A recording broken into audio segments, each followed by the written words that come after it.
Muy buenos días mis estimados amigos, ¿cómo se encuentra? Dios me lo bendiga a cada uno de ustedes. Y pues bueno, en este tema como tal voy a centrarme en lo que es por qué se prefiere una PCR en vez de un cultivo, ¿ok?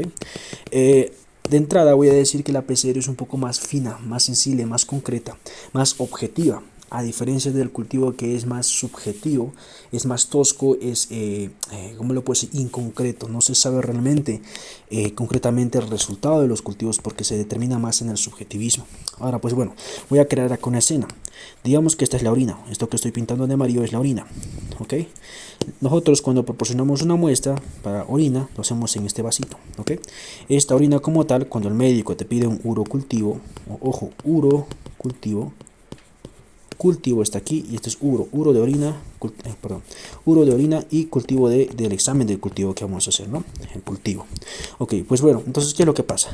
Esta orina como tal se hace entregada al bioquímico. El bioquímico usa estas placas en las cuales esta orina que estás viendo acá lo va a sacar con un instrumento y lo va a pintar por acá. Lo pinta por acá, lo pinta por acá, ¿ok? Entonces una vez que pinta esto se lo coloca a un medio donde se lo va a dejar crecer 3 días, ¿ok? Lo más común es 3 días, hay otros que dan 4 días, incluso hay otros que lo dan 2 días, ¿ok? Entonces espera, una vez que está sembrado esto, espera de que esta muestra que hemos sembrado empiece a crecer acá como bacterias, ¿ok? Como esporas acá, diferentes colores. Entonces si hay un montón de crecimiento así, como estás viendo, así como estamos viendo este tipo de crecimientos, se determina que tienes bacteria, ¿ok? Entonces, si es que crece las bacterias, se agarra esta porción y se lo implementa en lo que es en un portaobjetos, ¿ok? En este portaobjetos, ¿ok? Eso que hemos agarrado se lo coloca acá y esto mismo se lo coloca acá, ¿ok? Entonces, por acá va a mirar el bioquímico y va a ver si hay presencia, lo va a tener con ciertas tensiones y va a ver si hay presencia de bacterias. Ejemplo, acá vemos, este es unas bacterias gram negativas, bacilos gram negativos, ok, bacilos porque tienen forma de bastoncitos y gram negativos por su tinción. Fíjense, estas son las gram negativas. Entonces nosotros vemos esto y vemos según su morfología, o sea, según su forma, según sus reacciones con ciertos químicos que le vamos a colocar, si es o no es dicha bacteria. Entonces a base de nosotros determinamos por lo que vemos, no, esto puede ser una E. coli, no, esto puede ser una Reuteia, esto puede ser, etcétera, etcétera, etcétera, muchas otras bacterias, ¿ok? Acá, este es el caso de un estafilococos, fíjense, hay un montón de bolitas, que se los dice cocos. Esto es un estafilococos. Miramos un estafilococos, pero no sabemos cuál de los 30 tipos de estafilococos sea. Entonces le damos reactivo, le decimos a ver si es coagulasa positiva, negativa, muchas otras cosas. Entonces a base de ello nosotros determinamos por lo que vemos, o sea, por lo subjetivo, si eso no es, ¿no? Aquí en un estafilococos. Aquí entonces, ¿qué es lo que pasa? Nosotros agarramos esto y miramos. Entonces una vez que el bioquímico ve y diga, a ver, esto parece ser una E. coli, esto es una orina, ok, una E. coli. Pone y anota una E. coli, ok. Eso es lo que es la parte de los cultivos. Ahora bien, hay que entender que a veces estos cultivos no crecen, ¿ok? Perdón. A veces, cuando pintamos con lo que es de la orina que está acá, ojo que está ahí arriba, esa orina, cuando lo pintamos acá, a veces no crece nada y se queda así. El paciente tiene síntomas, pero no crece nada en los cultivos y por lo cual el médico dice, o bueno, el bioquímico lo reporta como negativo, ¿ok? Entonces, cuando es negativo, el médico te dice, ok, es negativo, no tienes bacteria. No es así. Los cultivos son un medio de examen que ya es un examen antiguo, ¿ok? No es un examen concreto, objetivo en la actualidad. Entonces, ¿qué es lo que pasa? Estas bacterias, así para hacerlo un lenguaje más simple para que me entiendan, no lo voy a hablar en ámbitos médicos, estas bacterias como tal se inactivan, ¿ok? A veces no le dan las ganas de crecer, a pesar de que haya un montón de bacterias, no les dan la gana de crecer y no crecen. ¿Ok? O por otro lado, hay bacterias que necesitan más tiempo de incubación, no solamente 3 días, sino muchos más días. Entonces, algunos dicen 7 días, unos dicen 2 semanas, etcétera. Pero hay gente que hasta solamente 2 días lo hacen y no crecen. ¿Ok? Los medios nutritivos de estas plaquitas que ven aquí, ejemplo, estas placas, cada placa que usted está viendo acá, estas naranja, rojo, rosado que está viendo ahí, tienen ciertos medios nutritivos, tienen como la alimentación para que las bacterias crezcan en gran cantidad y así se pueda detectar lo que tiene, ¿no? Entonces, lamentablemente, No pasa eso con los cultivos no son concretos, no son eficaces y a veces no crece nada, a pesar de que tengas una infección. E incluso el bioquímico se puede equivocar, digamos tienes una E. coli y te puede poner otra bacteria, ¿ok? Entonces eso es, o al revés, y puedes tener la E. coli y, o sea, muchas otras cosas, ¿no? Ya, entonces, ¿qué es lo que pasa? Eso es un problema de lo que son los cultivos y, a veces, y es lo más común que pasa, la gente tiene bacterias dormidas en su muestra y nunca crecen y negativo. Por eso a veces mucha gente hace lo que es la prueba del estame, en el caso de los hombres, una secreción prostática donde se mete, no sé si tengo una imagen, se mete el dedo del urólogo por acá, por la parte anal, por la parte rectal, y perturba lo que es parte de la próstata. Masajeamos este lugar para que la próstata, que estamos viendo, esta es la próstata, ¿ok? Perturbamos este lugar para que esta próstata empiece a perturbarse, alterarse, y así las bacterias que están dentro acá empiecen a asustarse. Cuando estas se asustan, se vuelven hiperactivas, ¿ok? Hiperactivas. Al ser hiperactivas, están muy asustadas, y que cuando sale por el medio de secreción, tenemos un montón de bacterias asustadas, ¿ok? Y como las bacterias son seres bien inteligentes, van a querer cómo vivir. Entonces ahí recién cuando usted proporciona su orina post masaje o secreción prostática, lo va a poner en este medio, ¿ok? Entonces en este medio como tal, como están las bacterias asustadas, van a empezar a crecer como locas, y a veces sí crece en los cultivos de estame, pero hay veces donde tampoco no crecen, ¿ok? A la bacteria tampoco le da la gana de crecer, ¿ok? Ese es el problema, el crecimiento de las bacterias. Entonces, ese es el problema con los cultivos, además de los falsos sensibles y resistentes. Ejemplo, aquí no he pillado, pero bueno, los falsos sensibles resistentes se basan en colocar ciertas plaquitas. 1, 2, 3, 4, digamos. Aquí esta es la placa, y aquí colocamos lo que es tu muestra. O sea, la muestra que ha crecido en este cultivo, perdón, voy a hacerlo en otro color. Que ha crecido en este cultivo, digamos, ha crecido unas bacterias que hemos visto en el microscopio. Esto mismo vamos a colocar acá, colocamos, y según el halo que se forme, si es pequeñito, es grande, es mediano, nosotros determinamos si es resistente o sensible la bacteria en los antibiogramas del cultivo. Y esto igualmente es subjetivo, según lo que yo veo. A ver, el halo que está formando alrededor de esta plaquita es grande o es pequeño. A base de lo que veo, digo, a ver, es sensible, resistente, y a veces ni siquiera sé si es sensible o resistente, pongo intermedio. ¿Por qué? Porque no sé. Entonces esa es la cuestión, ¿ok?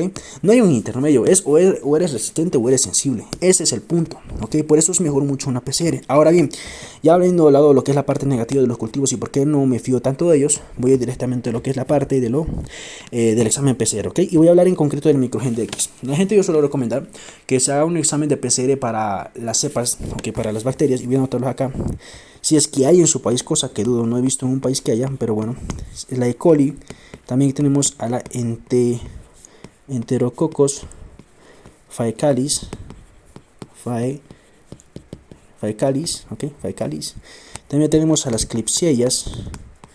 Suficiente con que haya Klebsiella, la más común es la Pneumoniae, ¿ok? No la voy a intentar. Después está la Morganellas,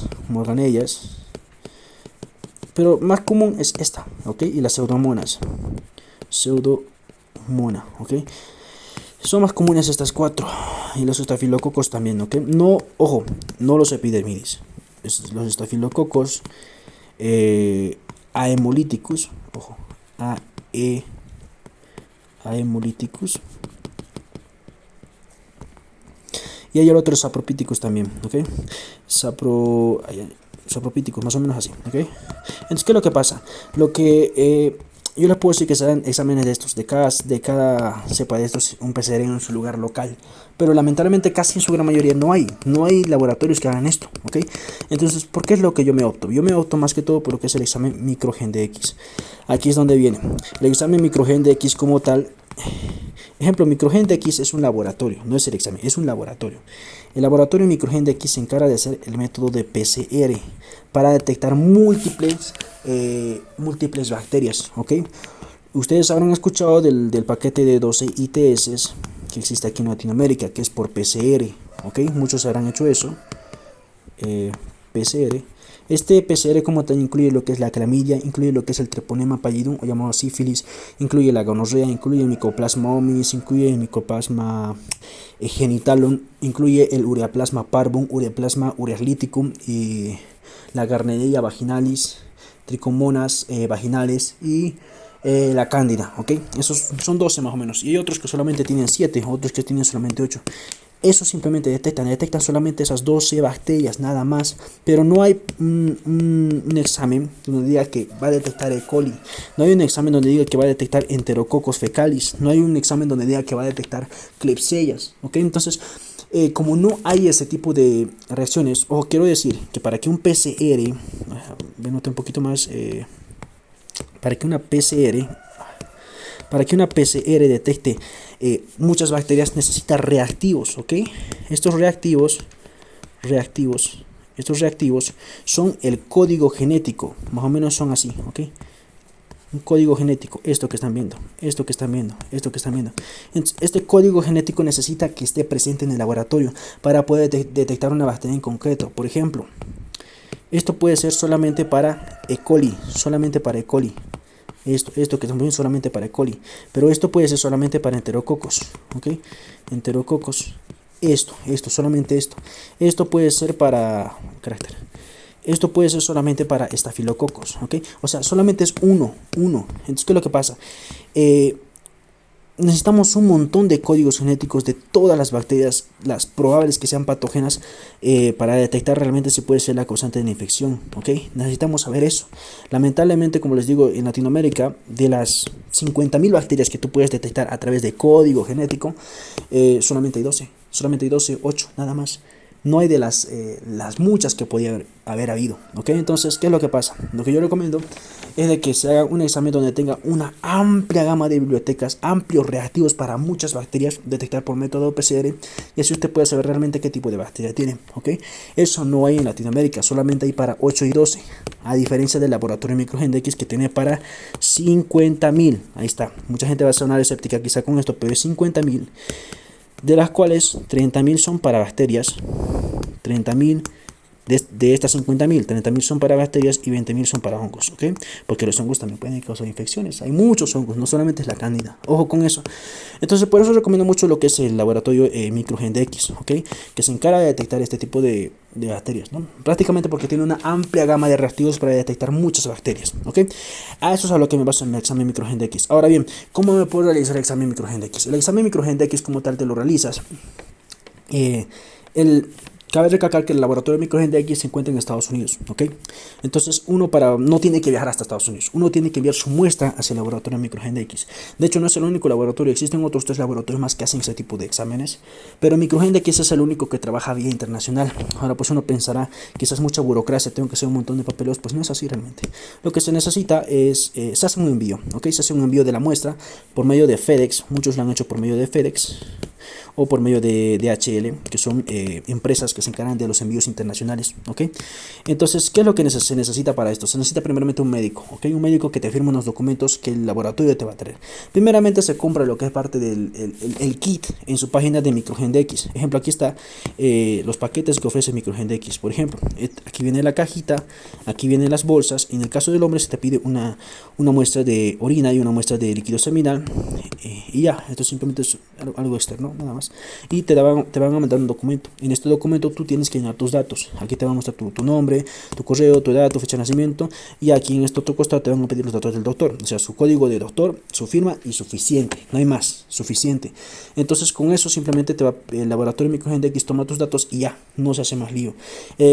Lo más complicado quizás sea lo que es para aduana, ¿ok? Para aduana como tal, tú lo único que requieres para enviar es el documento no infecto contagioso, ¿ok? Documento no infecto contagioso y sí, y nada más, y esto, el paquete, ¿ok? Suficiente con eso. ¿Qué es lo que pasa? Usted va a comprar primeramente lo que es el examen, cuesta $300 en su página MicroGenDx. Una vez que le va a llegar lo que es el paquete, le va a llegar así a su país. Entonces este paquete como tal que está de MicroGenDx va a encontrar todo lo que son estos accesorios, por lo cual usted solamente tiene que llenar estos datos, un médico, llenar sus bolsitas, aquí va a proporcionarlos y suficiente. Y ahora usted para ir a aduana también tiene que ir a llenar el documento de infecto contagioso con el médico, y realmente simplemente es como un redactivo, que más o menos sería yo doctor de tal nombre, tal, no sé, vino un paciente a mi consultorio por un cuadro de prostatitis crónica, por lo cual se refirieron a hacer exámenes que no se realizan en nuestro país hacia el laboratorio Microgen DX de Texas, Estados Unidos. Esta muestra como tal no tiene ningún tipo de, ¿cómo le puedo decir? No es infectocontagiosa y no es condicionante a infecciones, no es condicionante al riesgo en la salud de otras personas. Suficiente, y con eso una firma del médico y suficiente, ahí se acabó con el logotipo de la clínica y ya. Y luego no te hace más problemas, envíos por aduana y por vía correo electrónico te va a llegar lo que son los resultados, ¿ok? Ahora, hay mucha gente que se lo realizó. De hecho tenemos un grupo y voy a dejarlo ahí abajo en el link. Hay gente de México, hay gente de Venezuela, hay gente de Colombia, hay gente de Ecuador, hay gente de... Más que todo yo me encontré mexicanos, muchos mexicanos que se lo han realizado, ¿no? Entonces, si vos quisieras más información con respecto a eso, te invito pues a que puedas entrar al grupo. También voy a dejar ahí abajo también todos los pasos que tienes que hacer para hacerte el examen. Y eso pues, eso sería todo. Una vez usted ya sepa realmente sus exámenes, qué tipo de bacteria tiene, recién se emplea el método antibiótico, que aquí abajo he dejado ya un video ya grabado donde voy a explicar su lío, ¿no? Entonces, eso, ¿okay? No tenga ningún tipo de desconfianza con respecto a esto. Ya hay mucha gente que se lo ha realizado. Yo personalmente me lo he realizado también. Y pues estamos ahí, ¿no?